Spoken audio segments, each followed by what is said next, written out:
Cricket खेळताना गुप्तांगावर ball लागल्याने चिमुरड्याचा मृत्यू झाला। ही घटना पुण्यातून समोर आली आहे।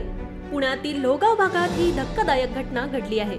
शौर्य उर्फ शंभू कालिदास खांद्रे असं मृत्यू झालेल्या 11 वर्षीय मुलाचं नाव आहे।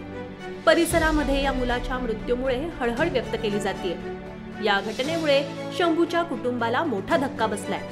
अशा घटना घडू शकतात, त्यामुळे खेळताना काळजी घेणं गरजेचं असतं। मिळालेल्या माहितीनुसार ही घटना गुरुवारी पुण्यातील लोहगाव भागात घडली। शंभू हा शाळेला उन्हाळी सुट्ट्या असल्यामुळे गुरुवारी संध्याकाळी त्याच्या मित्रांसोबत क्रिकेट खेळत होता। मित्रांसोबत खेळता खेळता अचानक समोरून येणारा बॉल शंभूच्या गुप्तांगावर लागला आणि तो मैदानावरच कोसळला। काही वेळानंतर तो उठून उभा राहिला, मात्र वेदना असह्य झाल्यामुळे तो परत मैदानावर पडला।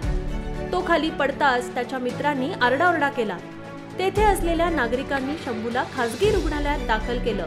डॉक्टरांनी तपासणी केल्यानंतर शंभूला मृत घोषित करण्यात आलंय। या प्रकरणी विमानतळ पोलीस ठाण्यात आकस्मिक मृत्यूची नोंद करण्यात आली आहे।